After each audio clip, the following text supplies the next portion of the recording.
کہ تم بڑی سکی ہے فاطمہ محسن علی ہے فاطمہ. پھر کرو پڑھ دیں.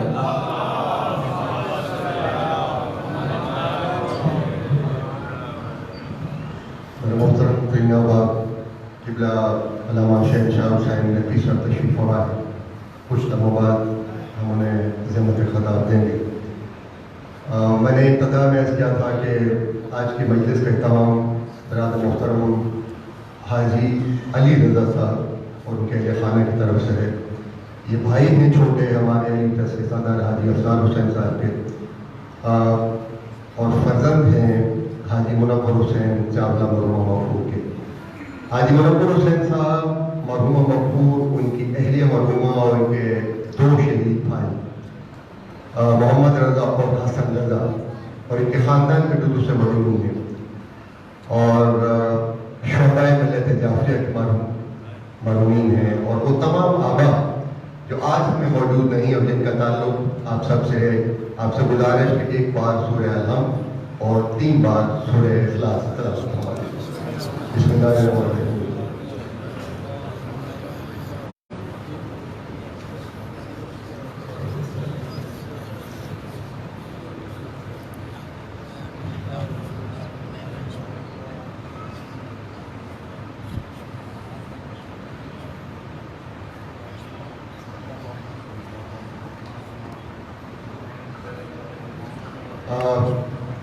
وہی بات کہ ہوئی تاخیر تو کچھ باعث تاخیر بھی تھا. آج کچھ بارش کا سلسلہ بھی ہے اور علامہ صاحب چونکہ فیصل آباد سے باہر مجالس سے بھی خطاب فرما رہے ہیں تو بہرحال وقت وہی ہے. تو میں نے کل عرض کیا تھا ہم سے اجازت لے کے 9:30 بجے وہ اگر تشریف لے آتے ہیں تو ہم انہیں منبر پہ لے آتے ہیں. پھر زخم نہ کھل جائے کہیں آل نبی کے. پھر زخم نہ کھل جائے کہیں آل نبی کے. جلتے ہوئے خیموں کی وہی شام نہ لکھنا. پھر زخم نہ کھل جائے کہیں آل نبی کے. جلتے ہوئے خیموں کی وہی شام نہ لکھنا. اور جو ذکر نہ کرتے ہو حسین ابن علی کا لفظ دوبارہ سن لیجیے. جو ذکر نہ کرتے ہو حسین ابن علی کا اس شہر کے لوگوں میں مولا میرا نام نہ لکھنا. اس شہر کے لوگوں میں میرا نام نہ لکھنا. رات محترم 5 روزہ مجالس رضا کا آج دوسرا سلسلہ ہے, دوسری کڑی ہے. علامہ سید شہنشاہ حسین نقوی سے گزارش کہ آج کی دوسری مجلس سے ہم سے خطاب فرمائیں. اور محمد آل محمد بلند السلام.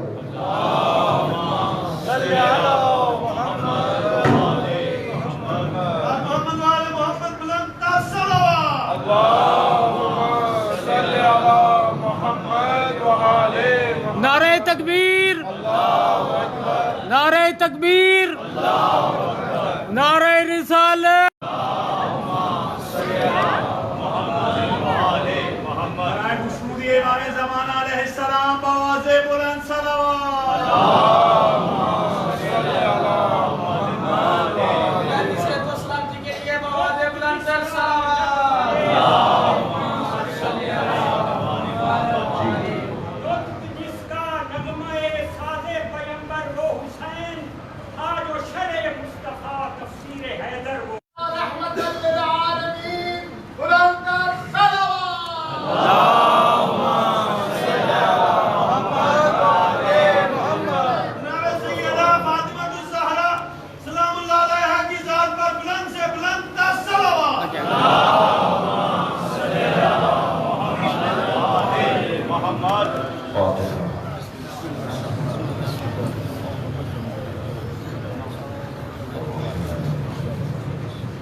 أعوذ بالله من الشيطان الرجيم. بسم الله الرحمن الرحيم.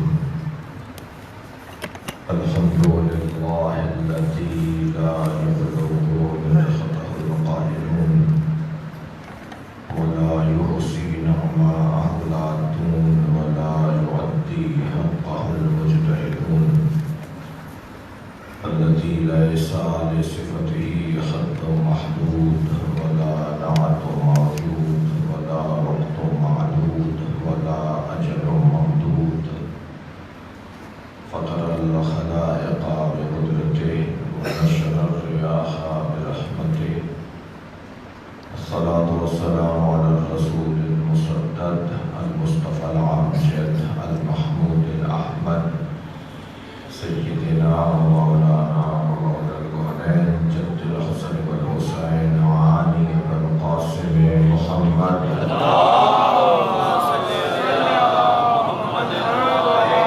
وعلي الطيبين الطاهرين المعصومين الذين قال الله إنما يريد الله ليذهب عنكم الرجس أهل البيت ويطهركم تطهيرا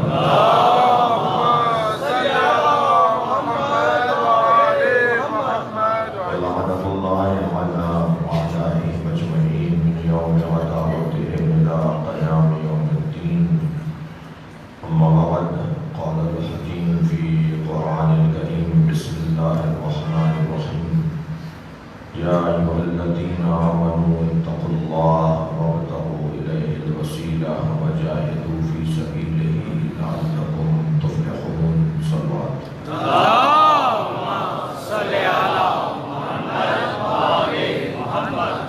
سورہ مبارکہ معاہدہ اللہ اپنے کلام میں حیات بشر کے مراحل کو بیان کر رہا ہے ماشاءاللہ اے صاحبان ایمان تقوی پروردگار اختیار کرو اور اللہ تک پہنچنے کا وسیلہ تلاش کرو وجاہدوا فی سبیلہ اور اللہ کی راہ میں جہاد کرو لعلکم تفلحون شاید کہ تم ان مراحل سے گزر جانے کے بعد کامیاب ہو جاؤ عزیزان گرامی اسلام پھر ایمان پھر تقوی پھر وسیلہ پھر جہاد اور پھر کامیابی انسان کو کن مراحل سے گزر کے کامیاب ہونا ہے وہ اللہ بتا رہا ہے سب سے پہلا مرحلہ ایمان کا مرحلہ ہے اور اسلام اس کے لیے مقدمہ ہے اسلام اس کے لیے تمہید ہے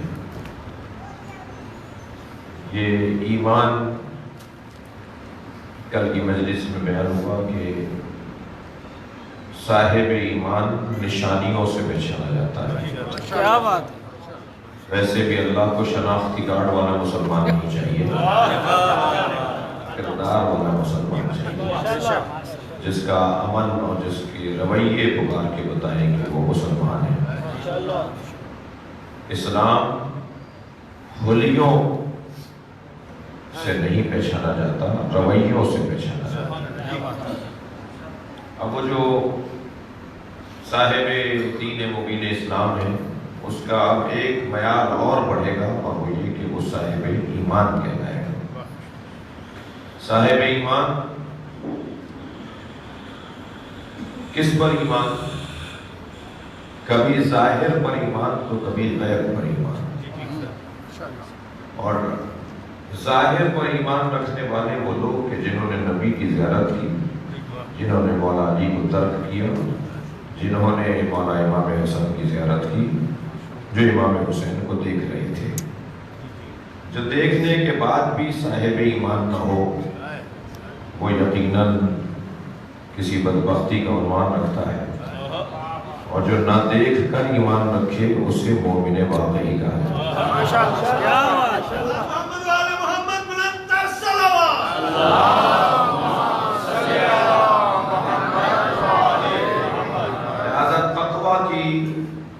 اور پرہیزگاری کی ایک علامت یؤمنون بالغیب ہے الف لام میم ذالک الکتاب لا ریب فیہ ھدی للمتقین صلوات پڑھیں ذرا محمد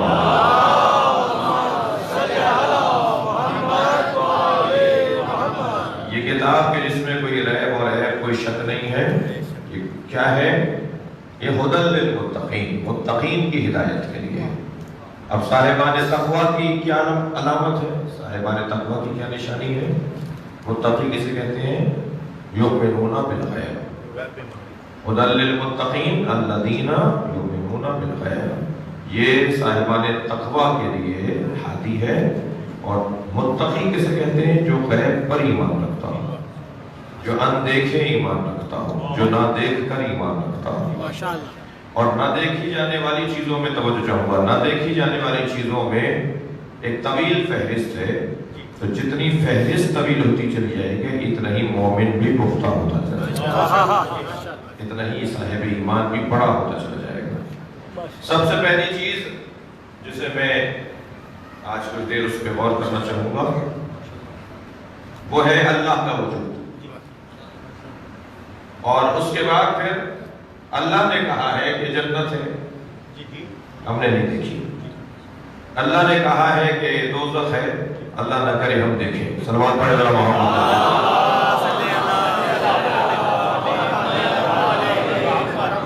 اللہ نے کہا ہے کہ فرشتے ہیں، ہم نے نہیں دیکھے.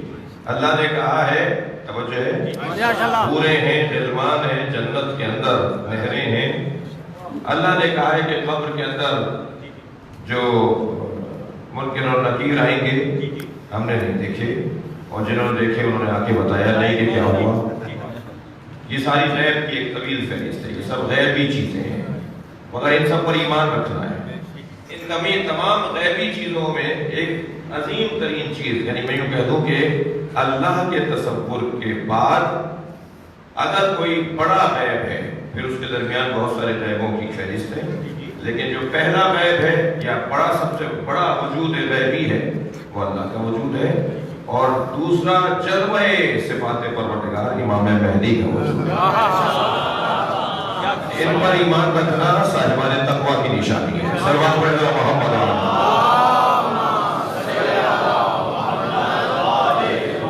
اب صاحب پر اگر امام وقت کے اوپر ہم ایمان رکھیں گے تو یہ یؤمنون بالغیب ہے. میں نے دیکھا نہیں ہے مگر مانتا ہوں. سرکار ارشاد فرماتے ہیں آخری زمانے میں آنے والے میرے بھائیوں پر سلام. اصحاب نے کہا یا رسول اللہ ہم آپ کے بھائی نہیں ہیں؟ فرمایا نہیں تم میرے بھائی نہیں، میرے صحابی ہو. صحابیت سے بڑا درجہ میرے بھائیوں کا ہے.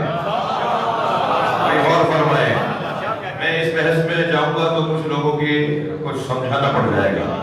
اللہ کے حبیب فرما رہے ہیں میرے صحابیوں سے زیادہ درجہ میرے بھائیوں کا. یا رسول اللہ آپ کے بھائی کون ہیں؟ فرمایا آخری زمانے میں آنے والے وہ مسلمان جنہوں نے مجھے نہیں دیکھا ہوگا مگر میرا کلمہ پڑھتے ہو، میرے اوپر یقین رکھتے ہوں گے کہ میرا وجود ہے. تو یہاں غیب کی ایک فہرست میں سب سے پہلا وجود اللہ کا وجود، اور ایک بڑا جلوہ صفاتی ہے پروردگار امام وقت کا وجود ہے. یؤمنون بالغیب. اب ایمان لانا ہے کس کے اوپر؟ صاحبان ایمان سے اللہ مخاطب ہے. اور صاحبان ایمان غیب پر ایمان رکھنے والے ان میں سے ایک عنوان فضیلت رکھتے ہیں اللہ کا وجود. ہم سب یہاں موحد بیٹھے ہیں جی، اور اگر ہم سب موحد ہیں تو ہر ایک کے پاس دلیل وجود پروردگار اپنی ہے. یعنی جو میں دلیل رکھتا ہوں ضروری نہیں ہے کہ وہ آپ رکھتے ہو، جو آپ رکھتے ہیں وہ ضروری نہیں ہے کہ میں رکھتا ہوں. ہر شخص کا ضمیر مطمئن ہے کہ اللہ ہے. یہ حسن تو دیکھیے جس طرح بد سے بدصورت انسان بھی آئینے کے سامنے کھڑا ہو کے کہتا ہے نا مجھ سے زیادہ خوبصورت کوئی نہیں. اس کی ضمیر کو اللہ نے مطمئن کیا ہوا ہے. ایسے ہی ذات اقتدار کے وجود کے اوپر کبھی فلسفیوں نے براہین اور استدلال کے ذریعے سے ایک طویل ایک انبار لگایا ہے اللہ کے وجود پر. دلائل کا انبار لگایا ہے، مگر اس میں عام سادہ انسان الجھنا نہیں چاہتا. کچھ لوگ ہیں کہ جو فلاسفہ نہیں ہیں بلکہ وہ عزیزان گرامی مکاشفات کی دنیا کے لوگ ہیں. ان کے پاس اللہ کے وجود کا دلیل ہی علیحدہ ہے. وہ کسی اور انداز سے اللہ کو ڈھونڈ رہے ہوتے ہیں، اللہ کو دیکھ رہے ہوتے ہیں. لیکن دنیا میں کوئی نہیں ملے گا کہ جو اللہ کے وجود کا یقین نہ رکھتا ہو. ایک فلسفی میرے مولا کی خدمت میں آ کے کہتا ہے کہ اللہ ہے اس پہ دلیل کیا ہے؟ حضرت نے فرمایا جتنی دلیل میرے پاس ہونی چاہیے اتنی دلیل تمہارے پاس بھی ہونی چاہیے. تم تھوڑا سا اپنی عقل کا استعمال کرو, اپنے چھپے ہوئے ضمیر کو بیدار کرو, اپنے خفتہ دماغ کو جگاؤ, تو تمہیں اللہ کے وجود پر اندر سے آواز آئے گی کہ اللہ ہے. حضرت نے فرمایا, حضرت نے دلائل ایک طویل مناظرہ ہے. اسی دوران حضرت نے اس شخص سے کہا میرے ساتھ 2 قدم آگے چلو. 2 قدم آگے گئے تو ایک سراہے کے اوپر ایک عورت بیٹھی بھی چرخا کاٹ رہی تھی. حضرت نے فرمایا بی بی اللہ ہے؟ کہنے لگی ہاں ہے. حضرت نے فرمایا دلیل کیا ہے؟ تو اس نے وہ چرخے کا دستہ جو تھا وہ چھوڑ دیا. وہ پہیا چلتے چلتے آہستہ ہونے لگا اور ایک وقت آیا کہ وہ رک گیا. کہنے لگی یہی دلیل ہے. جب اتنا سا پہیا بغیر چلانے والے کے نہیں چل سکتا تو یہ ساری کائنات بغیر چلانے والے کے کیسے چلتا ہے؟ سلوات پڑھیں گے ذرا محمد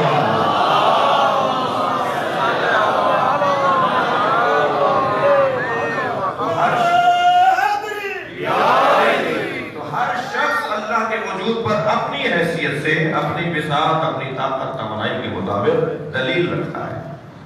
ایک شخص نے آ کر کہا میرے مولا سے سمجھائیے. حضرت فرمایا تم کرتے کیا ہو؟ اس لیے کہ انسان اس چیز کو زیادہ محسوس کرتا ہے کہ جو اس کے شعبہ زندگی سے تعلق رکھتا ہے, اس میں سے اس کو زیادہ سمجھ میں آتی ہے بات. کہنے لگا جی میرا کام دریاؤں میں سمندروں میں سفر کرنا ہے, میں کشتی پر اور جہازوں میں سفر کرتا ہوں. حضرت نے فرمایا کبھی ایسا ہوا کہ شدید طوفان میں تمہاری کشتی ٹوٹ گئی ہو اور تم ڈوب رہے ہو اور ڈوبتے ڈوبتے تمہارے اندر سے ایک آواز آ رہی ہوتی کہ اللہ ہے. اس لیے کہ قرآن مجید سورہ مبارکہ فصلت کی 55ویں آیت میں اللہ نے ہمارے اندر اپنے وجود کو قرار دیا ہے. ارشاد کا ہو رہا ہے سنورihim آیاتنا فی الآفاق وفی انفسہم, ہم ساری کائنات میں اپنی نشانیوں کو دکھائیں گے. وفی انفسہم, اور اس انسان کے اندر ہم اپنے وجود کی دلیلیں رکھیں گے. حتی یتبین لہم انہ الحق, یہاں تک کہ اس پہ واضح ہو جائے کہ اللہ ہے. 6 فٹ کا ہمارا بدن, بظاہر یہ ہمارے ہاتھ پیر, اگر ہم ان پہ غور کرنے لگے تو ہمیں انہی میں سے کہیں نہ کہیں سے وجود پروردگار کی دلیل مل جاتی ہے. اور میرے معصوم امام جعفر صادق علیہ السلام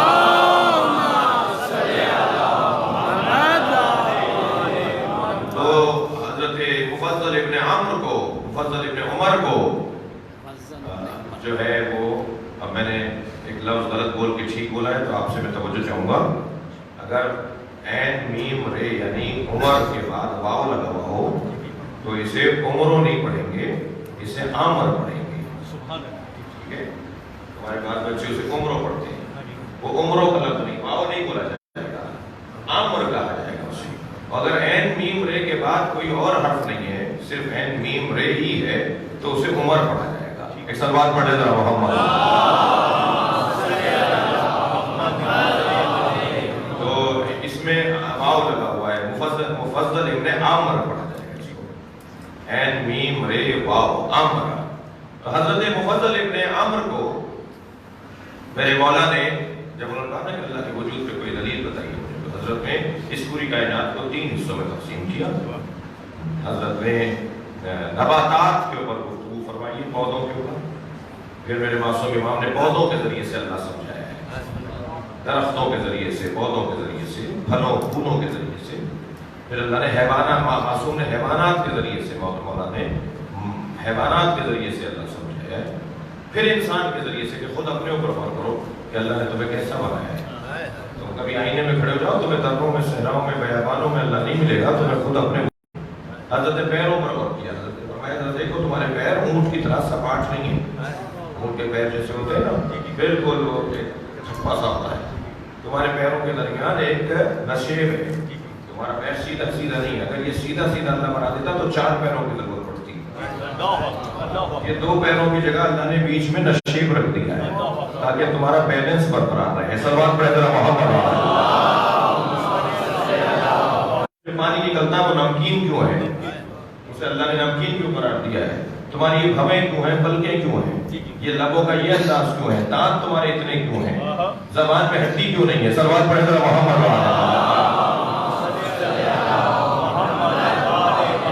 کان ہمارے جو ایسے اللہ نے بنائے ہیں وہ ایسے کیوں ہیں, ان کے اندر یہ نالیاں کیوں قرار دی ہیں اللہ نے. ایک ایک چیز کے اوپر میرے معصوم امام بالوں کے بارے میں فرمایا کہ یہ بال خواتین کے چہرے پہ بال نہیں ہوتے، مردوں کے چہرے پہ بال ہوتے ہیں، اس میں بھی فلسفہ ہے، اس میں بھی فلسفہ ہے۔ پھر حتیٰ حضرت فرما رہے ہیں کہ اگر شوہر میاں اور بیوی کا تعلق ہو تو کہاں جا کر وہ جرثومہ لگے گا تو نر ہوگا، اور کہاں جا کے وہ جرثومہ لگے گا تو مادہ دنیا میں آئے گی۔ یعنی حتیٰ انسان کی خلقت کے اوپر امام نے بتایا کہ یہ پورا ایک سسٹم کے تحت اللہ نے بنایا ہے، کوئی چیز حادثتاً نہیں ہوئی ہے۔ ایک بادشاہ تھا اپنے زمانے میں، کہنے لگا کہ میں نہیں مانتا اللہ کو، کوئی بات ضروری نہیں ہے کہ اس کائنات کا بنانے والا ہو۔ اچھا بادشاہ حضرات جو ہوتے ہیں وہ تو بادشاہ ہوتے ہیں، کہ ان کے آگے تو بولنا گردن اڑوانے کے مترادف ہوتا ہے، لہذا لوگ خاموش ہو جاتے ہیں۔ تو ان کا ایک وزیر تھا، اس نے اپنے لوگوں کو حکم دیا کہ فلاں جگہ پر جو ایک پلاٹ پڑا ہوا ہے وہاں ایک خوبصورت سا محل بنواؤ۔ جب وہ تیار ہو گیا تو بادشاہ صاحب کو ایک بہانے سے وہاں لے گئے، انہوں نے دیکھ کر کہا بھئی یہ کب بنا؟ حضور خود بخود بن گیا۔ ہوا چلی، وہاں سے اینٹیں اڑی، وہاں سے مسالہ اڑا، وہاں سے لکڑی اڑی، وہاں سے فلاں چیز اڑی، اور یہ سب جڑتی چلی گئی اور بہترین مکان بن گیا۔ کہنے لگا میں مان ہی نہیں سکتا، بخود ہی بن گیا ہوں۔ تو اس وزیر نے یہ کہا حضور وہ جو آپ نے جملہ کہا تھا اس کے جواب کے لیے ہم نے یہ مکان بنایا۔ ایک مکان بغیر بنانے والے کے نہیں بن سکتا، تو یہ نظام شمسی بغیر چلانے اور بنانے والے کے لیے عقل نہیں مانتی۔ سلوات پڑھیں گے محمد و آلہ۔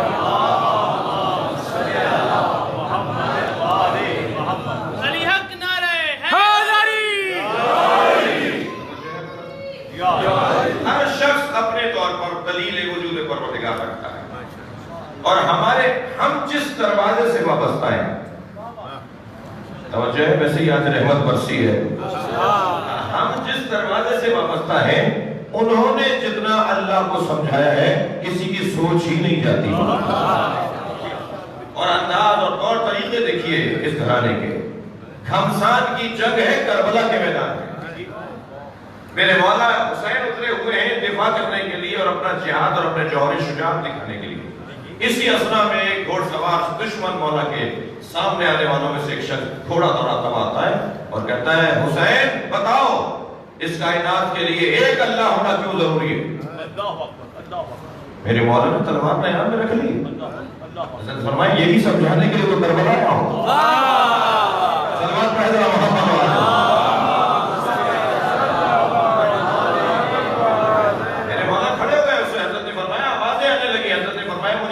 تلواروں کا کوئی خوف نہیں ہے، تم قریب آؤ۔ اگر اس کائنات کے لیے ایک سے زیادہ اللہ ہوتا، اب امام حسین کا قول سنیے، اگر اس کائنات کے لیے ایک سے زیادہ اللہ ہوتا تو دوسرے اللہ کے بھی تو فرشتے ہوتے، اس کے بھی تو نبی ہوتے، اس کی بھی تو کوئی قرآن جیسی کتاب ہوتی، وہ بھی تو کوئی جنت اور دوزخ بناتا۔ ایک ہی اللہ کی اگر ساری چیزیں ہیں تو ماننا پڑے گا دوسرا ہے ہی نہیں۔ پھر مولانا نے فرمایا تمہیں بات سمجھ میں نہیں آئی ہو تو میں ایک اور جملہ کہتا ہوں۔ حضرت نے دو دلیلیں قائم کی میدان کربلا میں۔ حضرت نے فرمایا سنو اگر ایک اور اللہ ہوتا تو ایک دوسرے کا جز ہوتا، اور جب دو چیزیں مل کر کسی چیز کو تشکیل دیتی ہیں تو ایک دوسرے کا محتاج ہوتا ہے، اور جو محتاج ہو جاتا ہے وہ اللہ نہیں رہتا۔ صلوات پڑھیں گے محمد و آلہ۔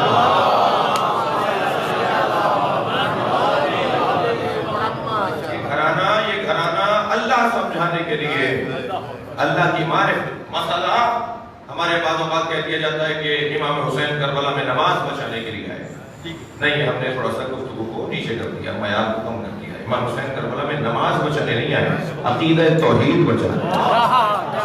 نماز وہ بھی پڑھ رہے تھے مگر بغیر عقیدہ توحید کے پڑھ رہے تھے۔ صلوات پڑھنا محمد و آلہ۔ عادت کے مطابق پڑھ رہے تھے، روایت کے مطابق پڑھ رہے تھے، دیکھا دیکھی میں پڑھ رہے تھے، اپنے کلمے کو بچانے کے لیے پڑھ رہے تھے، کہ مسلمان کہلائیں اس لیے پڑھ رہے تھے۔ بغیر عقیدہ توحید کی نماز ایسی ہے جیسے یزیدیوں کی نماز۔ اور کیا کیا کہا تھا یزید نے؟ لعبت بنو ہاشم بالملک ولا جاء خبر ولا وحی نزل۔ بنی ہاشم نے ڈھونکنا چاہا تھا کوئی وحی نہیں ہے، کوئی اللہ نہیں ہے، کوئی قرآن نہیں ہے، کوئی فرشتہ نہیں ہے۔ نماز اس کا باپ بھی پڑھتا تھا۔ صلوات پڑھیں ذرا محمد و آلہ۔ اس سے بہتر صلوات نبی کی ذات میں پڑھیں۔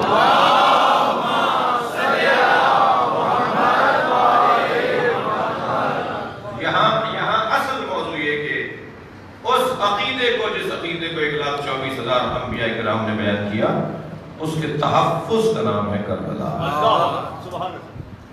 اب اللہ کو سمجھانے کے لیے یا ایھا الذین آمنوا کی بات ہو رہی ہے، صاحبان ایمان پر گفتگو ہو رہی ہے۔ اب اللہ کی بارے میں بات سمجھانے اور منوانے کے لیے عزیزان گرامی مذہب سامنے آتا ہے، یعنی یہ کام مذہب نے اپنے اوپر لے لیا، جبکہ یہ صرف کام مذہب کا نہیں تھا۔ ہر اس شخص کے لیے اس عقیدے کا حامل ہونا ضروری ہے جو صاحب عقل ہے، لیکن یہ کام مذہب نے لے لیا کہ یہ ہم کریں گے کام۔ ہر مذہب کا ایک ہی کام ہے، ہر مذہب ایک ہی مقصد کو پورا کرنے میں مصروف عمل ہے، اور وہ یہی کہ کسی طرح اللہ تک پہنچائے۔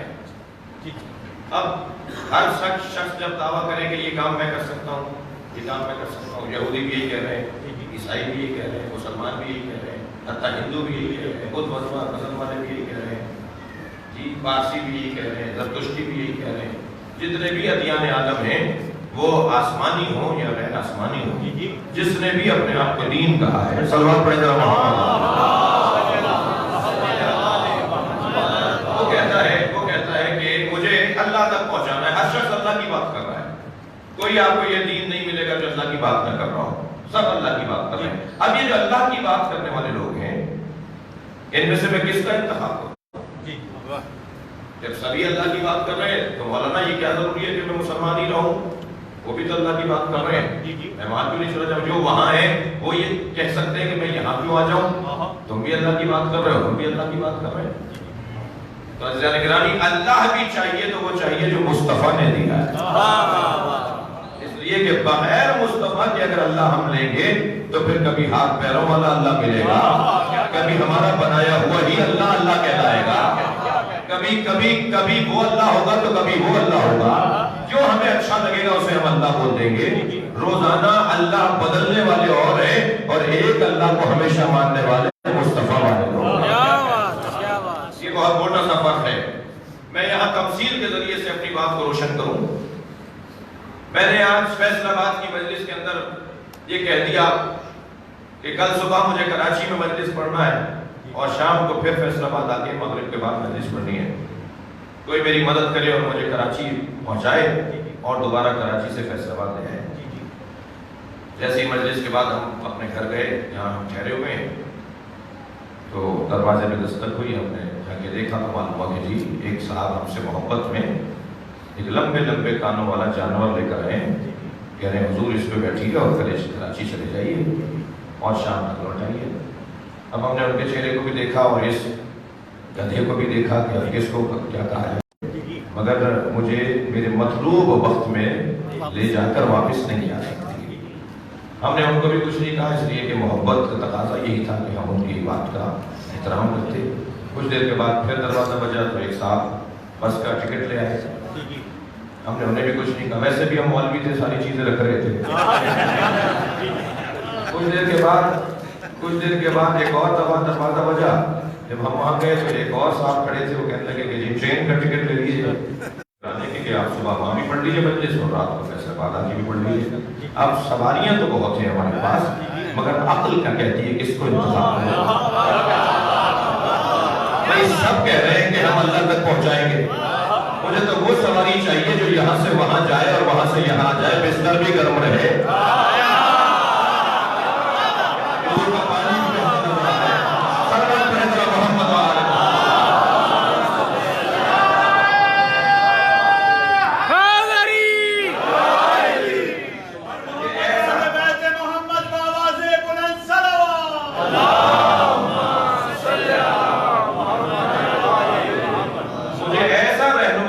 جو مجھے اتنی دور لے جانے کی بھی صلاحیت رکھتا ہو۔ اللہ اکبر۔ تو اب مذہب کا کام یہ ٹھہرا کہ مذہب اللہ پہچنواتا بھی ہے اور اللہ منواتا بھی ہے۔ اللہ پہچنوانے کے لیے کیا چیز چاہیے اور اللہ منوانے کے لیے کیا چیز چاہیے، یہ دو علیحدہ باتیں ہیں۔ بہت سارے لوگ مانتے ہیں مگر اظہار نہیں کرتے۔ کچھ چیزیں ہیں جو بیریئر اور رکاوٹ بن کر رہ جاتی ہیں۔ رستے کے پتھر ہوتے ہیں، رستے کے گڑھے ہوتے ہیں جو انہیں آگے نہیں بڑھنے دے رہے ہوتے. تو دو چیزیں ہیں کہ جو اللہ پہچانوائے گا اور اللہ منوائے گا. توجہ چاہوں گا اس جانے کے بعد. وہ چیز جو اللہ پہچانوائے گی وہ کیا ہے؟ وہ ہے علم. جو چیز اللہ منوائے گی وہ ہے طاقت. لہذا دو چیزوں کی ضرورت ہے، علم کی بھی ضرورت ہے اور طاقت کی بھی ضرورت ہے. دلیل دوں گا قرآن مجید سے. صلوات پڑھ لینا محمد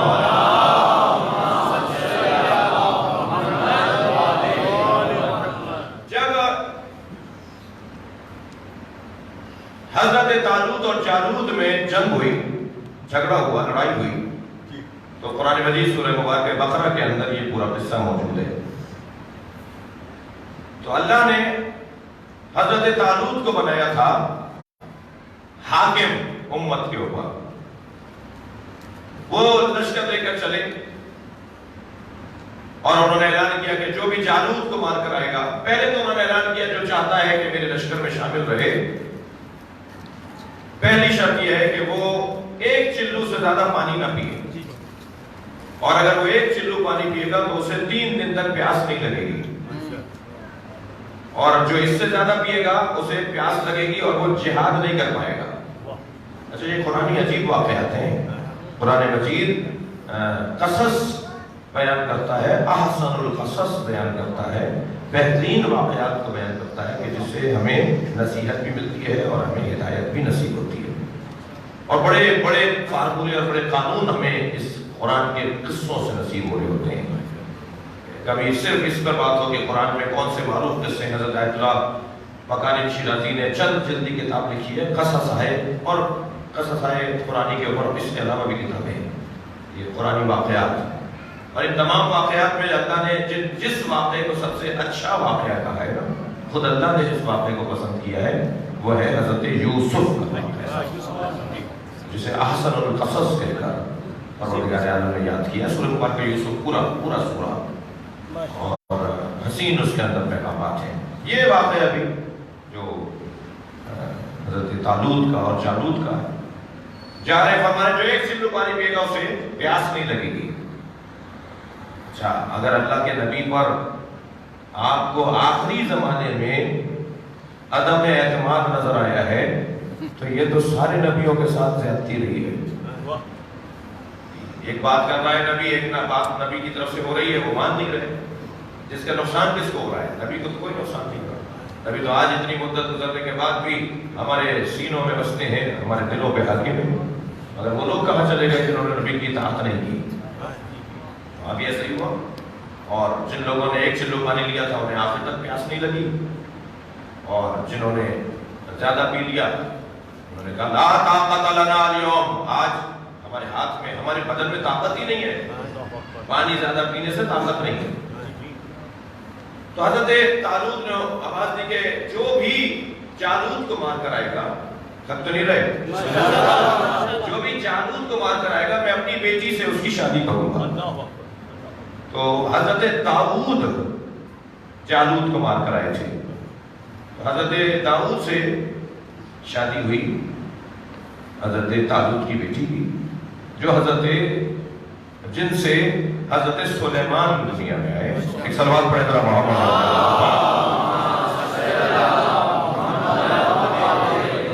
جو نواسے تھے حضرت طالوت کے. اور یہ قصہ. اب اس میں قرآن یہ کہتا ہے، یعنی قرآن مجید ایک لوگوں کی ذہنیت کو بیان کر رہا ہے کہ جس کے پاس پیسہ ہوگا وہ بڑا آدمی ہے، جس کے پاس پیسہ نہیں ہے وہ تو بڑا آدمی ہو ہی نہیں سکتا، اسے بڑا آدمی کہا ہی نہیں جاتا. بھئی یہ صرف حضرت طالوت کے زمانے کی بات نہیں ہے، حضرت داؤد کے زمانے کی بات نہیں ہے، حضرت سلیمان کا دور نہیں ہے، بلکہ ہمارے نبی کے زمانے میں بھی کچھ یہی ہوا. بڑا آدمی اسے نہیں کہتے جس کے پاس پیسہ ہو. بڑا ہونے کے لیے قرآن مجید نے 2 چیزوں کا عنوان قرار دیا ہے کہ یہ 2 چیزیں جس کے پاس ہوگی وہ بڑا ہوگا. عرض کر رہا ہوں آپ سے، کیا سوچیے کون بڑا ہے؟ لمبا چوڑا آدمی، بڑی گاڑی سے اترنے والا، بڑے بنگلے میں رہنے والا، نوکر چاکر والا، وہ ہے بڑا آدمی. پیسہ بڑے ہونے کی دلیل ہے؟ اللہ اکبر. ہم تو جس دروازے پر بیٹھے ہیں انہوں نے ہماری سوچ ہی بدل دی ہے. فرماتے ہیں رضینا قسمت الجبار فینا, ہم اللہ کی تقسیم پر راضی ہیں. میرے مولا صادق فرما رہے ہیں ہم اللہ کی تقسیم پر راضی ہیں. لنا علم وللعداء مال, اللہ نے ہمیں علم دیا ہے, ہمارے دشمن کو مال دیا ہے. اگر یہ مال ان لوگوں کے پاس آ جائے جو اس دروازے سے جڑے ہوئے ہیں تو اسے کہتے ہیں سونے پہ سہاگا. صلوات پڑھیں گے ذرا محمد وآلہ.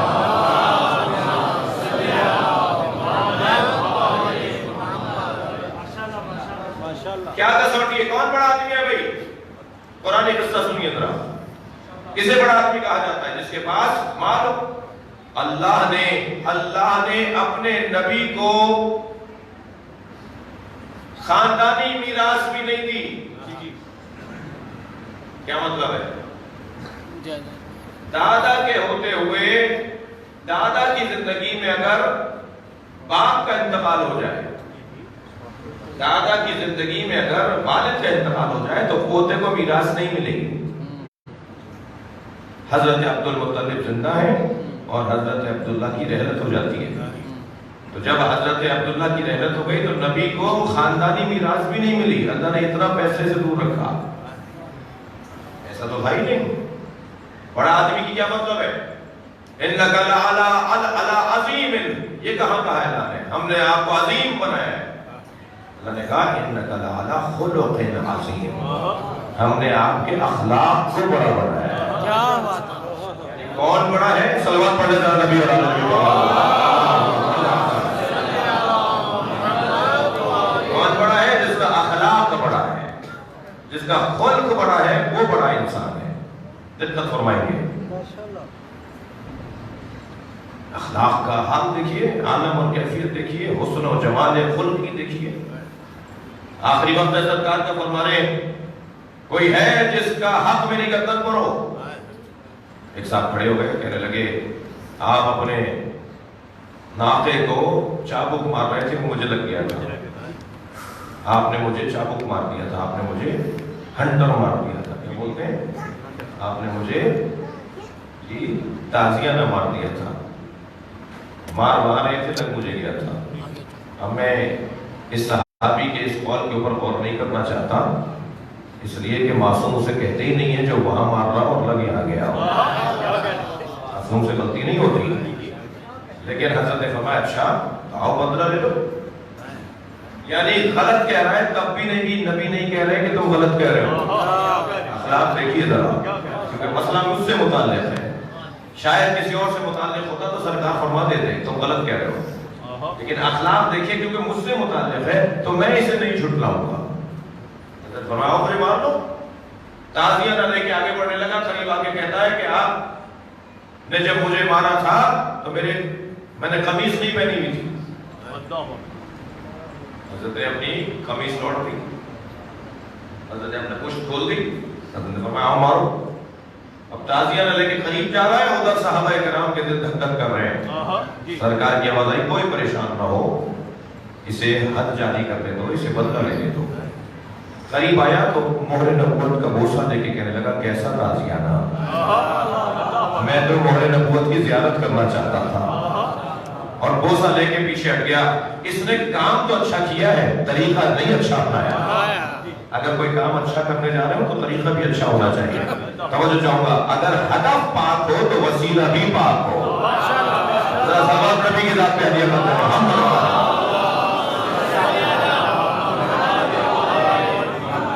ہدف اللہ ہے تو وسیلہ بھی اسے اپناؤ کہ جو اللہ تک پہنچا سکتا ہو. وسیلہ بھی پاک ہونا چاہیے. اس کا مقصد بہت اچھا تھا. البتہ یہی میں ایک جملہ اور کہہ دیتا ہوں کہ کمال صحابیت یہ ہے کہ مہر نبوت کا بوسہ دے دے, اور کمال اہل بیت یہ ہے کہ دوش نبی پہ سوار ہو جائے. یہی فرق ہے صحابیوں میں اور اہل بیت میں. صلوات پڑھیں گے محمد و آل.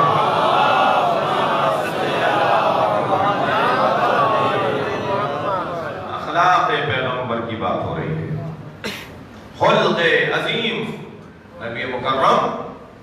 اب یہاں کیا کہا اللہ نے؟ ولم کہہ رہے ولم یا تسبیحو تسعۃ من المال, اس کے پاس تو پیسہ نہیں ہے تو یہ حاکم کیسے بنے گا؟ جواب قدرت آیا اللہ اصطفاہ علیکم، اللہ نے اسے تمہارے اوپر چن لیا ہے، اللہ نے اس کو تم پر چن لیا ہے، وَزَادَهُ بَسْطَةً فِي الْعِلْمِ وَالْجِسْمِ، اور اللہ نے علم اور جسم کی طاقت اسے عطا کی ہے۔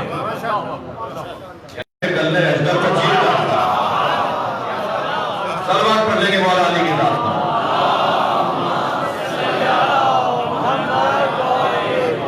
یہ تو بچپنے کا حال ہے، جب علی جوان ہوگا تو کیا ہوگا؟ جب میرے مولا کائنات علی کے بچے جوان ہوں گے تو کیا طاقت ہوگی؟ کہا تھا جنگ صفین کے اندر خبردار یہ مت سمجھنا کہ میرے بازوؤں میں دم نہیں رہا، یہ مت سمجھنا میری ذوالفقار میں کاٹ نہیں رہی۔ جب جنگ شروع ہونے لگی تو حضرت نے وہاں سے بغاوت پر بغاوت کی مثالیں پڑھ رہی تھی، مگر علی جنگ کو شروع نہیں کر رہے تھے۔ 3 سے زیادہ جنازے اور شاید 10 سے زیادہ زخمی انہوں نے کر کے مولا کے چاہنے والوں کو بھیج دیا۔ کوئی وہاں سے گزرتا ہوا کہیں سے رستے میں علی والا مل جاتا تھا، اس کا گلا کاٹ کے اسی کے گھوڑے پر اس کو الٹا لٹا کے اسے گھوڑے سے باندھ کر گھوڑے کو مولا کے لشکر کی طرف بھیج دیتے تھے۔ جنازہ لٹکا ہوا آتا تھا، ایک جنازہ، دوسرا جنازہ، تیسرا جنازہ، یہاں جذبات بھڑک رہے تھے، یہاں صحابہ کرام کے اندر ایک جوش اور جذبہ بڑھ رہا تھا، اور بار بار آ کے کہہ رہے تھے مولا علی سے کہ آپ ان کو جواب کیوں نہیں دے رہے، آپ ہم حملہ کیسے کریں، کب کریں ان کے اوپر حملہ؟ اور مولا کہہ رہے تھے ذرا صبر کرو، ذرا رک جاؤ، کچھ دیر اور رک جاؤ، کچھ دیر اور رک جاؤ۔ کچھ صحابیوں نے آپس میں طے کیا کہ مولا سے جا کے ملیں، آئے مولا کی خدمت میں، جنہیں جو پھول مانگا مولا کے سامنے آ کے بیٹھے، توجہ چاہوں گا، حضرت سے کہنے لگے کہ علی آپ کے بارے میں کچھ باتیں ہو رہی ہیں، اور فرمائیں گے۔ حضرت فرمائے کیا باتیں ہو رہی ہیں؟ کہ آپ کے بارے میں لوگ باتیں کر رہے ہیں کہ علی یا موت سے ڈرتے ہیں یا سامنے والا لشکر اسلام سے خارج نہیں ہوا ہے، لہذا اس لیے علی تلوار نہیں اٹھا رہے۔ حضرت نے فرمایا کہ دونوں باتیں غلط ہیں، سامنے والا لشکر اسلام سے خارج ہے جب تک کہ توبہ نہ کر لے، اور توبہ کی قبولیت کے لیے بھی وہی قاعدہ قانون نہ ہو جو پیغمبر اکرم نے اپنایا ہے۔ یہ بات بھی غلط ہے۔ اور جہاں تک پہلی بات تم کر رہے ہو کہ علی بن ابی طالب اس لیے جنگ نہیں لڑ رہا کہ علی موت سے ڈر رہا ہے، جملہ بڑا حسین ہے مولا کا، فرماتے تو سنو، جسے بچپن میں موت سے ڈر نہیں لگتا تھا وہ بڑھاپے میں موت سے کیا کرے گا؟ سلوات پڑھ لے ذرا مولا علی کی طرف۔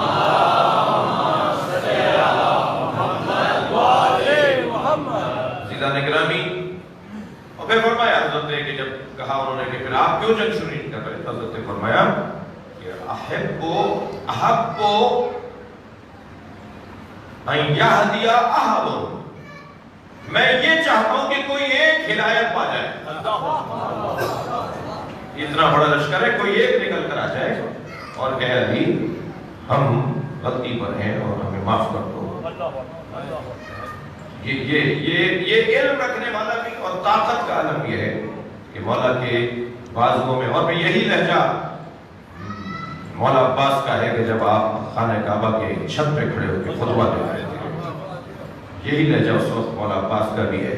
فرماتے ہیں انتم غلطتن، انتم فی غلطتن، تم ایک غلطی کا شکار ہو۔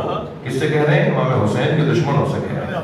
خانہ کعبہ کا طواف کرنے والوں میں خنجر بردار لوگ موجود ہیں جنہوں نے خنجر چھپائے ہوئے کہ کسی طرح حسین کو قتل کر دیا جائے۔ تو پورا ایک طویل اور مفصل خطبہ مولا عباس کا جو خانہ کعبہ کی چھت پر آپ نے شفر، اس کا وہ آخری جملہ جو اس وقت میرے مطلب کا ہے، میرے مضمون کا ہے۔ حضرت فرما رہے ہیں انتم فی غلطتن، تم ایک غلطی کا شکار ہو، کما وقعتو قریش، جس غلطی میں قریش بھی مبتلا تھے۔ قریش یہ چاہتے تھے کہ نبی کو قتل کر دے، اور ان کے لیے ممکن ہی نہیں تھا جب تک علی زندہ رہے۔ تم یہ چاہتے ہو کہ حسین کو قتل کر دے، تمہارے لیے ممکن ہی نہیں ہے ما دم تحیہ جب تک عباس زندہ ہے۔